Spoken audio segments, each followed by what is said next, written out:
If you have been enjoying Edinburgh Business Stories and you want to keep up to date with some of the new episodes we've got coming out every other week, then why not subscribe? The stories, the guests we have are absolutely incredible and we wouldn't want you to miss out. Adam, great to have you on the podcast. Yeah, great to be here. I eventually got here. Yeah, we made it. So give us a snapshot of who you are and what your business is.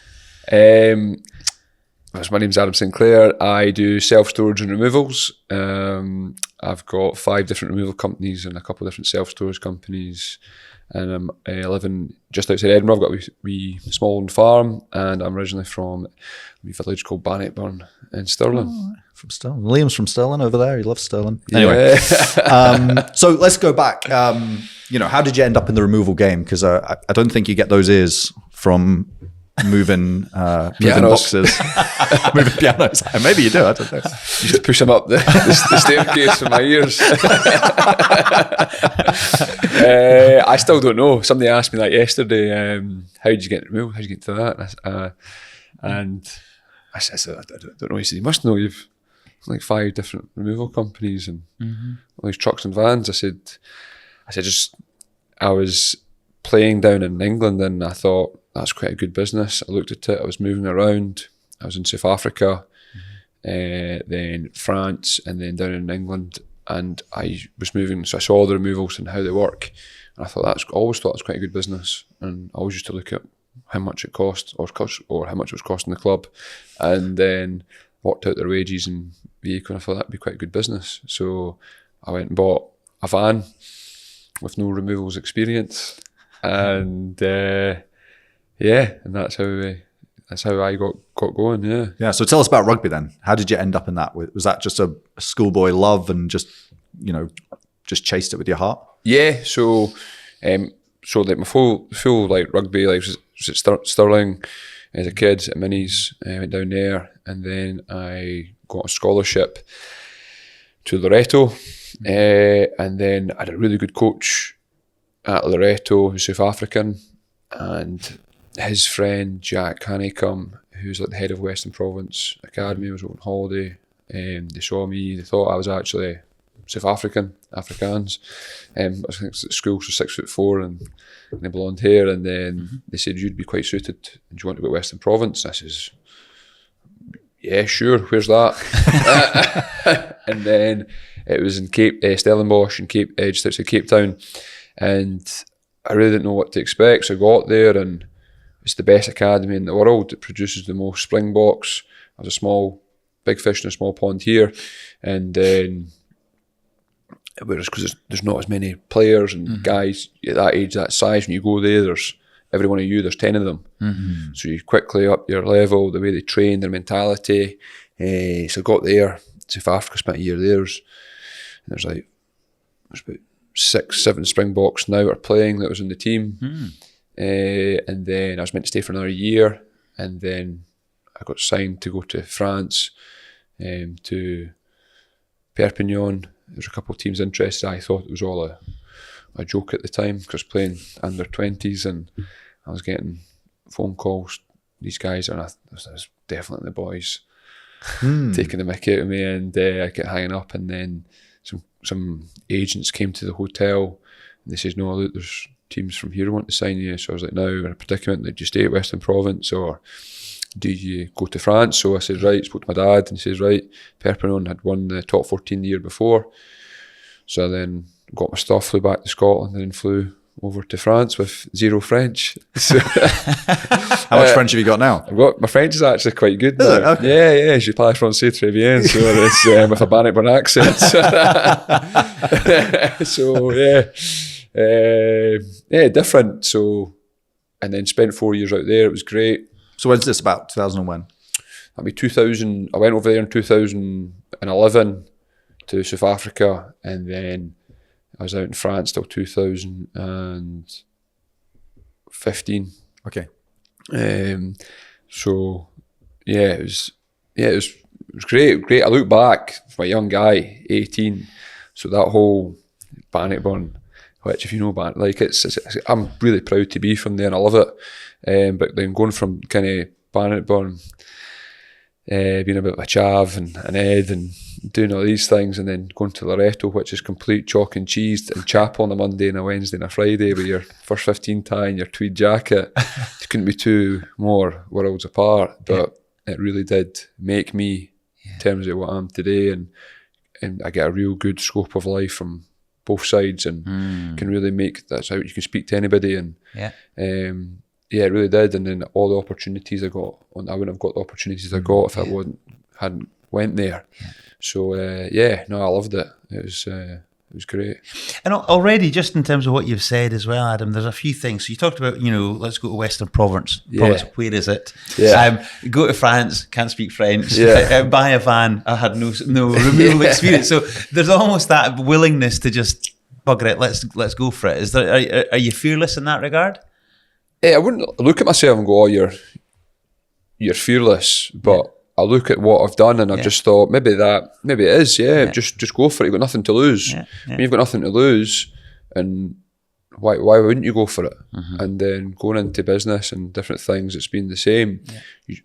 Obviously, just you can go for it, and I always think, right, if there's a 50-50, if you really give as much as you can and really go for it, you can really turn the odds and turn it into 70-30. You can turn it in your favour if you really go for it. But if you start at it and think the negative side, well, it is a 50-50, it's always going to be that way. You're never going to go for it. But if you really, really go for it, you can really turn that round and change the percentages. So it was great. And learning French, my French teacher at school, I dropped French at school, so I said, my small fit. I'm never going to live there, so there's no point in me taking it. I might as well take an extra English, because my English is terrible, and still is. And she said, "Oh, you never know, Adam?" And I said, "No, I'm never there." And then I remember coming after my second year in France, I was at the M&S and in Stirling at the time, visit my mum, and I bumped into her, and she says, "I spoke to someone and they saw you in Canal Plus, and you live in French now?" And I said, "You living in France now?" And I says, "Yeah." She's speaking in French. And I went, I says like, "Oh oui, j'ai parlé vraiment bien maintenant, Miss Moffat." And she went, "Adam, you'd be the last person that we thought would learn French, but well done." And it's putting yourself out that comfort zone and learning it. And I couldn't speak anything. And actually, I think that when I first went over there, my mate's mum asked me, she went, "Do you know any French?" I said, "Si." So that shows you how much I knew. So we, but it's just putting yourself out there and not being scared to look stupid, and put your hand up there. And if you make mistakes, then you make mistakes and you learn from it. And if you're always going to be like, pull yourself back and not want to make those mistakes, you're never going to learn. So I learned everything the hard way, basically. So you're in France, you finished playing in France. Did you move back were you still playing rugby when you moved back to the UK? Yeah, so I moved back to the UK. I was trying, at the time there was a lot of guys retiring in kind of my position who were really good, and my agent was speaking to a couple of the Scottish guys, and he says, "Look, the way Adam plays and the way he is, and he's still only 23, there could be something for him." So a guy, Tom Coventry at London Irish, took me over, and he says, "I want to sign him." And I went to London Irish, and first training session I got there, and contact session didn't really help that I tried to, didn't know who their captain was, ended up trying to give their captain a do in the first training session. So I thought, this isn't going to go too well. But then, apparently the boys didn't like him, so it went down quite well. And and then they were in a bit of financial and problems, and they were getting relegated. So they didn't have enough money. So then Andy Robinson, I said, "If you're not having him, I'll take him to Bristol." And then went over there on loan for a bit. And he was really good, and had a few injuries, wasn't playing great. So I said, "Look, go and play as much rugby you can and go up to Rotherham," which was an eye-opener as well, but lovely people, great people. So that within that year, I'd been in 4 clubs and I wasn't really enjoying my rugby, and that's when I took a year out just to play for my local club Stirling and start my business. And I thought I'd go back to rugby, and I had an offer in the 2nd division of France, the Pro D2, and I never took it up and realised I really enjoy this business thing. I'm in control. I can put what I put in, I'm going to get out of it. And I don't, you're not got any coaches on you, you're not got anything like that outside effects. And I thought, right, I didn't think I would, but I'm loving this. I can chap as many doors as I want, I can contact as many people as I want, and I'm getting something out of it. The only person they're saying to no to is me. So then that's how I started the removals, and so it was almost just like a wee side project for a year. It was meant to be, yeah. It was meant to be, and I just enjoyed all the business side of it, meeting people and networking and speaking to people. And I think a big thing of it is business is speaking to people, and I enjoy that, and meeting people and hearing people's stories, and I get motivated by it. Like just like talking to you earlier and hearing things, it gives me it gives me a buzz, and hearing what other guys and women are doing, so it's brilliant. And so what was that transition like then from sport into business? Because I guess a lot of people would say that, oh, well, it's prepared you well for business. Yeah, so is that okay? I say some things did. Obviously, you're training and meeting people and then getting up in the morning, but it's what I didn't do in my rugby, because I made a lot of mistakes and a lot of discipline errors, and then I was basically, I learned from it. Rather than people go, oh, you learned from this and this, you took it into business. I learned what not to do. So like, I remember Ugo Mola, who's now the Toulouse head coach, he's like won like 4 top 14 European Cups. He signed me from Perpignan, and he sat me down and he says, if you don't play top 14 every week, or even going to play for Scotland, it's no one's fault but yours. And I thought, fucking hell, all right. And then when I was at Bristol, Andy Robinson said the exact same to me. They don't know each other, but they said the exact same thing. So when I stepped away from the rugby, I thought, you know what, it is your fault. The ball was in your court. I had I have more chances than anybody I know in rugby in all different parts of the world. In South Africa, France, England, I had every opportunity you could get. It wasn't just like you got one wee opportunity, you didn't take it, or it's his fault, it's her fault, or oh, blame them. No, it's all on me. It was my fault, and I didn't do enough with it good. So when I went into business, I thought every opportunity I'm going to get, I'm going to take with 2 hands, and I'm going to go for it. And then I'm going to, all the guys I let down, my teammates and coaches, I'm going to turn it around, and then not in a sporting sense, but in a business sense, show them like what I'm capable of, and kind of pay it back to them in a different way and say, you know what, didn't do that for, I didn't listen to you there, but I'm doing it now. And then I'm taking some of that advice you gave me there. I'm doing it now in my business. So hopefully they can see that now. Good. You mentioned, you said there were some discipline errors. What would have been a discipline error looking back? Not the right nutrition.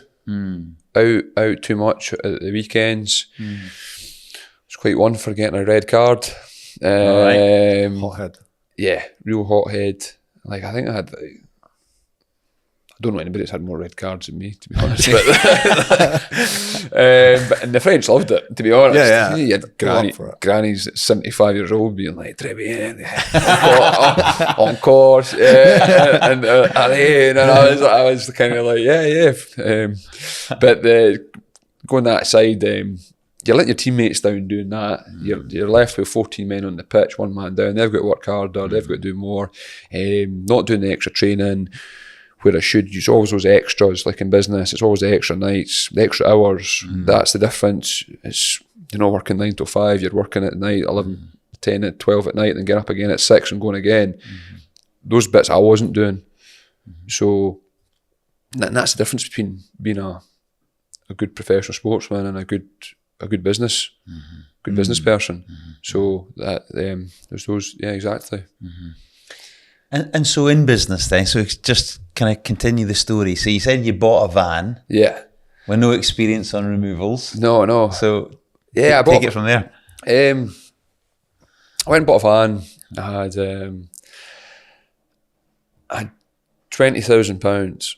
So when I bought the van, I think it was like 13 or something like that. Then I had 7 left. I think it was or £7,000 or £8,000 left. And I got the signage done and everything else, the insurance, the bits and bobs. I had like £3,000 left in my bank account. And I thought, hey, you either sink or you swim. Yeah. There's 2 options. There's no in between. Yeah. And then you either become a laughing stock with everybody else, and it's not about what other people think, or you make it work. And when you've got no other option, that's when you find out most about yourself and what real character you've got. So I thought, right, go out. I went around Stirling Industrial Estate and I chapped every industrial place. I said, look, what do you need moved? I'll move it. And so I went round everywhere. I went on a nice shirt and top of presentation and I just said, look, and then I ended up bumping into a guy who was working for a kitchen company. He was ex-army, ex-forces, like rugby. And he was like, rugby? And I was like, yeah. He's like, look, I'll speak to them. You could deliver kitchens for us. So I thought, right, you should start delivering kitchens in the morning, and then I could do maybe the removals I'm getting in. So I wasn't getting one every day. I was maybe getting one every second day, and it'd keep me tiding over. So I said, give me as many kitchens as you can, and I'll deliver them. They said, there's no way you can deliver those kitchens, like 3 kitchens in a day, because of the time scales. And I said, if I get there late at night, I can load one, and I can load it first thing in the morning without coming to your desk because it won't be open. I can get to the site at Brunswick in Edinburgh, which is right behind us, and I can deliver it, and I can get back, get another one, and then I can maybe do a removal in the afternoon, and I can do my removal right into 8 o'clock at night if the people are okay with that. So I'd do that kind of every day, Monday to Saturday, still playing rugby. I'd go and deliver stuff in the morning for rugby games just to build up that extra cash I got from the kitchens. I was able to buy another vehicle outright, and every kind of quarter I'd buy another van outright. So by the end of the year, or 18 months, I had like 3 Luton vans and a 7.5 ton truck. So I was able to do that. But yeah, you find, and then started looking into other removal companies. There's another company down the road. I thought after 2 years I could doing work for. He's like, I'm selling up. I said, I'll take you over. I don't have a lot of cash, but I can pay you over a period. He said that suits me better due to tax. And so I bought Labrador Carriers, and then I bought Letford Removals, which is my kind of arrival in Stirling. And it was quite funny, that one, because when I first started, he phoned me out of the blue and said, you're on, just watch yourself and this and that, this is my area type thing. And I remember saying, I thought, arsehole. And I said to him, I'm going to buy him one day. And then I remember when I bought him, and he actually said to me, I always knew you were going to get there, but I had to say that to you at the time. Is that right? Yeah, and I don't mind, it was good. And then got them, and then started Stirling self-storage with the containers. So the self-storage, and then thought, making money for nothing when it's sitting there. Got the land, I bought a couple of containers, done them up, then bought more and more. Managed to buy a site behind Sainsbury's in Stirling as well, and then bought them, then bought another big site. Then I got Edinburgh, then Edinburgh self-store in centre town, and then Britannia Removals in Edinburgh, and then Glen Transport out there. So then it just started snowballing. Where Britannia, was that down Leithway? Yeah, there used to be down kind of Peffermill. Yeah. So along there, and shut that because it wasn't working financially in terms of what was happening and the rates for the building. So it's been a really good add-on, and now I'm removals, self-storage, and I do shipping as well. Ship all over the world. And in terms of the removal businesses that you were buying, did you start to know these guys through just working in that industry, or how small industry. A lot. Everybody knows everybody. Yeah. Everybody knows everybody, and I just thought, right, I was speaking to something about it the other day. It's like a lot of baby boomers in that business. Lots of guys in their 60s and 70s that have got good businesses that are not big enough for a fund company or somebody to buy because they're there, but they're too expensive for wee Jimmy starting at 22. So that you've got these businesses that are making 100, 200 grand a year, but they're in that kind of middle area.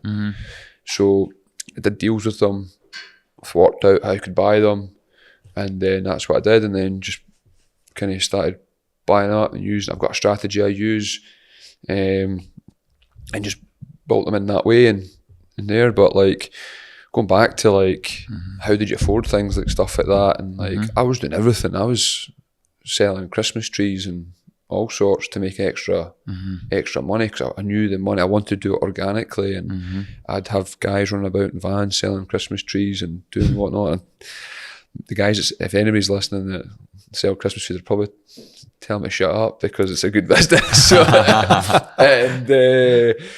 and I used that money to buy more vehicles outright, and just any way I could grow as quick as I can organically without taking any finance. I found a way, and I'm really proud of it, because I look back and I think I found different ways, and just if I can't get there, I'll find another solution to do something else. Tell us about your first container that you bought then. Yeah, it wasn't great.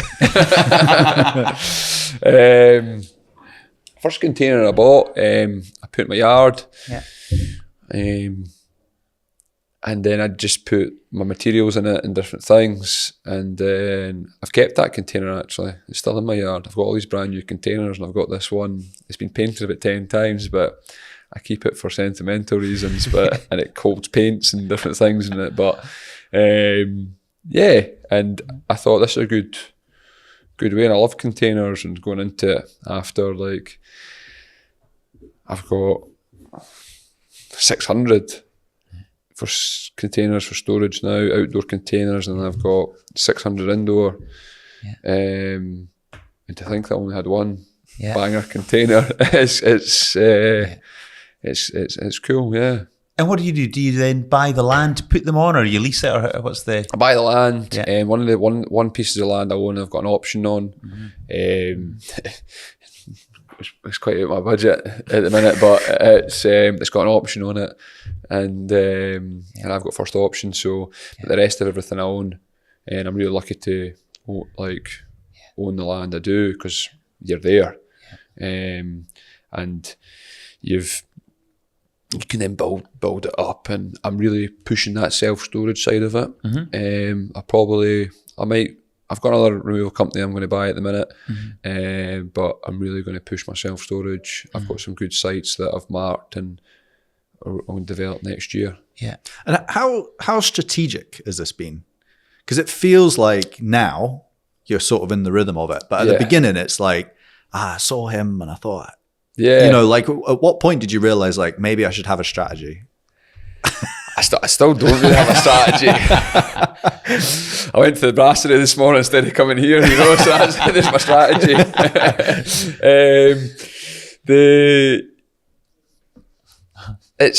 There is a strategy, and it's not written down. And I think when you're in business, a lot of people say this to you. You just do it. You're like, I have got some things I write down. I've got a diary. I've kept a diary since I started business. And right from the beginning, I do write things down, and maybe I underplay it, but there is a strategy in the terms of like, you buy that, you reinvest in there, and you just keep going. In terms of like I bought my first van, saved everything up, didn't spend it, didn't live a flash lifestyle, and go and buy a second one, reinvest it. It's very old school, my strategy. It's basically people starting business, you're just reinvesting all the time. I've not reinvented the wheel, it's just putting things back in again. So 2 come 4, 4 come 8, and then just keep going, and like that's what I'm doing. And then when I get another lump of money or profit, I'm like, right, where am I investing it now? And I think the best thing to invest in is kind of land and assets. Like it's for me personally, people might be different, but for me, what I'm doing, that's what I think is the best thing. Keep looking for more land, more assets, and then build your business on those assets, because then you own it. You know, so that's, I don't know if that for anybody listening, but that is my strategy. And to what extent does the removal business feed the storage business? I mean, it might sound like a silly question. It might sound obvious, but So the removals and the storage and removal businesses and storage businesses, you've got the indoor crated storage, and you've got the removals, and then you've got the self-storage, which is your people doing accessing their own. I completely split the lot of them. So I look at a lot, and then this is when I realise I'm maybe not a removal man. I'm a removal man in terms of businesses I've got, but I feel like I look at the business side more of it. So I'll speak to a lot of guys and they'll go, oh, but your indoor created storage is part of your removal profit for the year. And I was like, no, your removal's got to make money, right? That makes its own profit on the day. And then you've got your indoor storage that removal's brought in. That's got to make its own money. You can't lump the two of them in together because that's false figures. And then you've got the self-storage, which is outdoor storage. I do not let my guys put stuff into the self-storage because that's in false figures. Self-storage has got to stand on its own and fill itself. The created storage has got to fill its own from removals.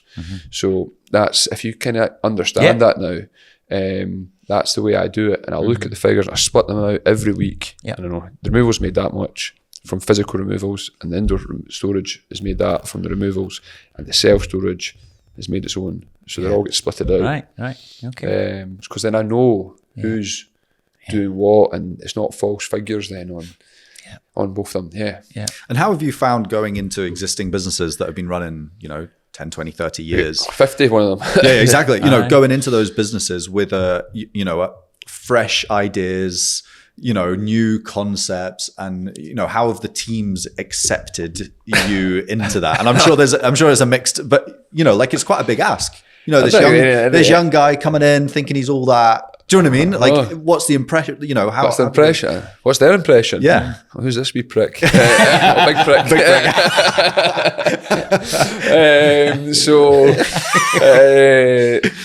But I go in there and I'm quite bullish because I'm like, well, this wasn't working. This wasn't doing. Like the last one I bought, I went in there. Some of the guys have been there 20 years and they had an absolute armchair.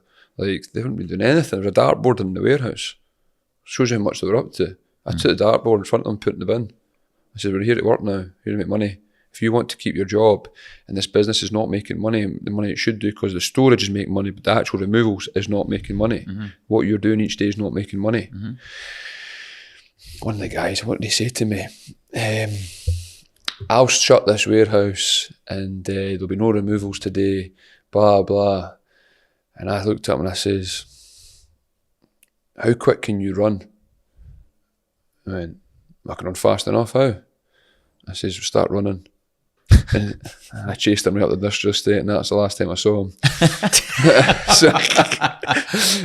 And I looked at the guys, I says, look, we'll do it my way, and you'll be, and that's it.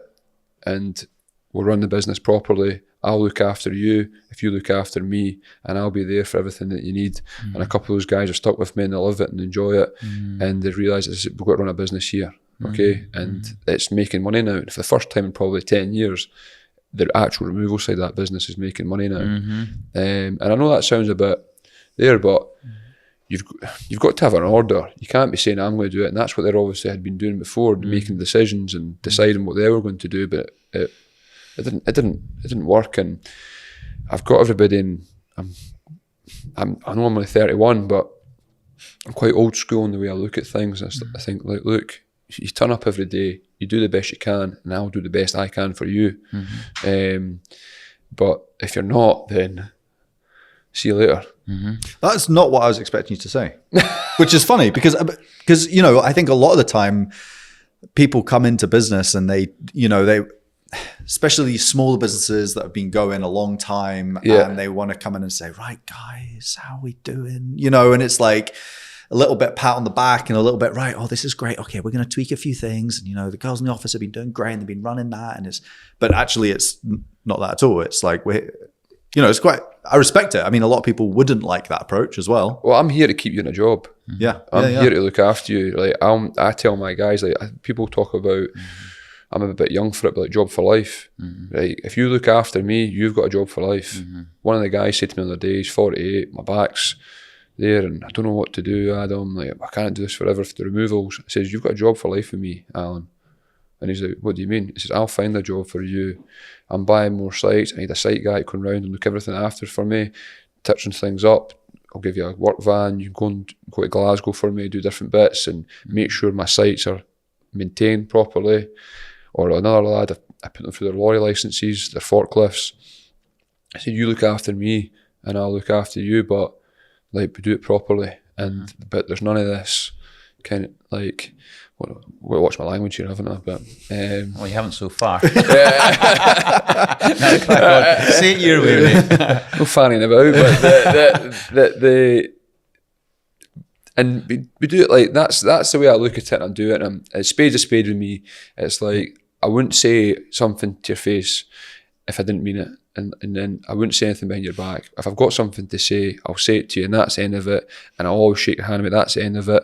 Let's move forward and go on. And kind of tomorrow's tomorrow and today's today type thing, you know. So that's the way I look at it. So it's working. It's doing okay. It's doing not bad.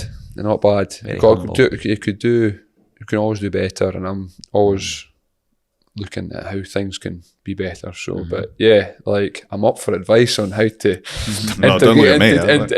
into teams and things like that. Yeah, but I'm not into the whole let's please everybody. Yeah, like I'm here to like sort things out and make it work. Yeah, and since doing it, you've then started getting into a few other things. You've got you bought a farm. I wouldn't anybody that's a farmer's listening to this. Okay, you bought some land. They'll put that small home farm. You got a couple of animals, but you know, and then you did like you've got coffee shops or some sort of the Bean Tin coffee shop, which is made out of shipping containers.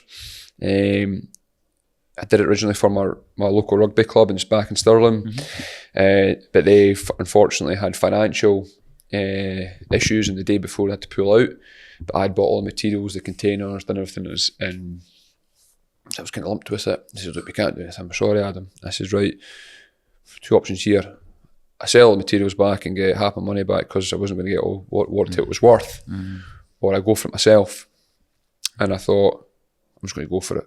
But this time I was developing land, doing all sorts, and people were like, how are you going to have the time for it? I was like, I'll make it work. Did my research on containers.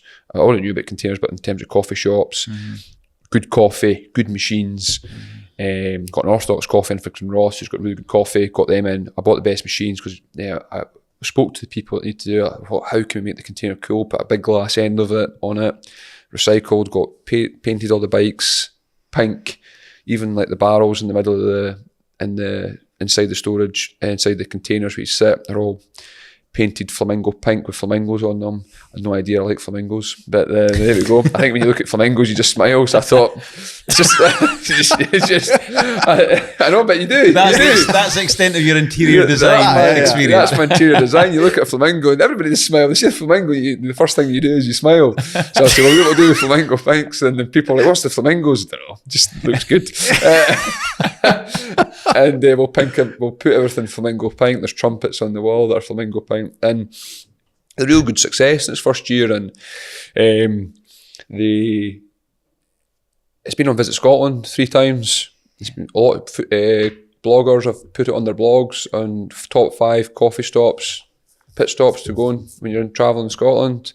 And where is it? It's at Stirling County Rugby Club. Oh, is it right? Look, the reason it is, it's because it's containers, but its view is the Wallace Monument. It just sits right in front of Wallace Monument.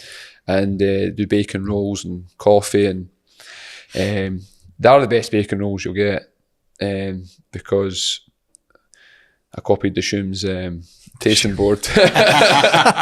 Spice jam and creme fraiche and different things on them, and but completely different to what I was doing, but being a success in its first year.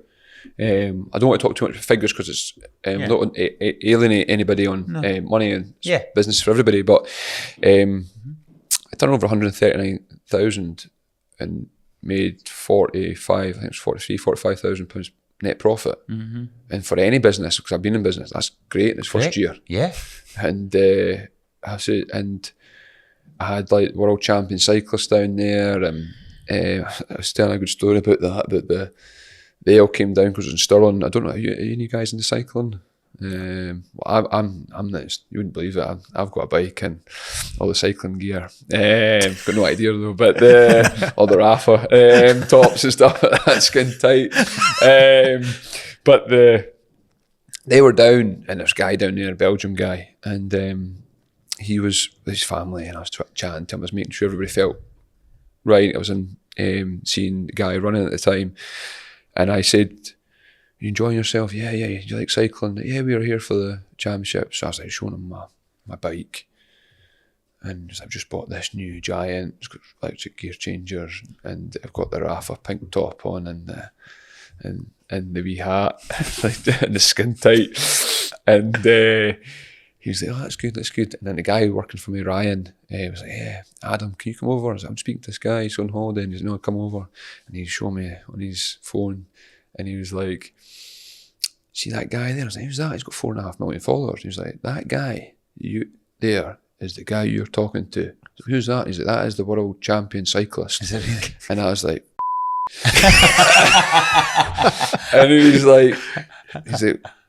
and he's like, "What you done?" I was like, "I've been showing him pictures of my bike and my cycling gear." And I went back over to him, and he says to me, I said, "I'm really sorry, I didn't know who you were." And he said, "That's fine." And he says to me, "But Adam, I think it's really great that guys your size are trying to cycle." so anyway, he shared it, and it went on his LinkedIn, on his Instagram, on his story, and then all the other cyclists would come down because he's the man. Oh, wow. And then all the people were at the championships would come down, and it really kind of hit off, and people loved the coffee. It was great, and it kind of put it on the map because of that. Yeah, cycling. So I suppose if you don't show somebody your bike, and you never know. But yeah, no. So yeah, done that, and then got different. Really so how do you find time then to, how do you in your diary make sure that each of the businesses is functioning the way it should be? I suppose kind of just being there and in amongst it, going and seeing it. I think there's no substitute to going in and looking at things, and I just look at the figures every week. So I do pay every Friday and different things, so I look at it every single week on what's going on, materials that have been bought, men's wages, fuel, which people probably look like to yourself, that's quite time consuming, but I can then make sure we're making the most profit, we're on it as much as we can, so then next week's a new week. It's not then the end of a month review and going, well, we'll sort that next month, we're sorting that next week, so you're on top of it quicker. See how much profit we've made. I've got a wee bank I put to the side, separate account, put that in, feed that out. I know how much I've made that week. Out, got the VAT, got overpaid, there's your profit. Good discipline. Put to the side, done, ready to go. I can see that wee bank account building up. And I think it's quite old school again, there's nothing fancy about it, but I can see it building up in the background, and I know how much money I've got to invest again in more containers, more vehicles, and can I go again. So I'm just noting down there. You said it's all a bit old school. I wonder if it's just good discipline, really, rather than old school. And it goes back to maybe I'm trying to draw an analogy with sport, but this idea of just doing the basics really well, having those disciplines in place, but actually, looking at the numbers every week and also making sure that the money's in different pots. Yeah, that's just and it works well for my head, and. Like I'm dyslexic, and so some things don't come kind of quick to me, but then other things do. So if I can make sure that and look, everyone's got dyslexia these days, but it really I'm not taking the mickey at myself, but it really does help me then to make sure that I'm on top of it, and then I've got it sorted, and then I'm ahead of the game, because when you get dyslexia, you're always having to think outside the box, and I'm reading something, I can't quite read that, so you work around it, and then with the business, you're thinking of ways how to work around it, and So by putting a pot to the side, I'm preparing myself to make sure that I'm on top of it as much as I can be. But yeah, no. But I enjoy, like, going back to it, I enjoy it, looking at the figures and looking at whatnot. Even if you've had a bad week, right, that's bad. That's rubbish. On to the next, quickly. Not next month, like Monday. Monday coming. We're on it. So no, that's good. We ask all our guests, what is your guiding principle in business? My guiding principle, solutions, not problems. So, and I think that's for everything. So there is a solution for everything that you do, and it's going back to, it's very simple. You're not reinventing the wheel. So if you're going for a business deal, if you're going to reinvest money, it's hard. It's easy to look at the problems and rather than the solutions. So if you've got a problem, there's always a solution around it. If something happens, a truck breaks down, there's a solution. If you can't get the money or you can't get that time to buy somewhere, there's a solution around it. There's someone to speak to. If you're not quite sure on what you're going to do next with the business, there's a solution because you can speak to someone. And that's the way I've always looked at it. There's always solutions. So solutions, not problems. That's the way I look at it. Amazing.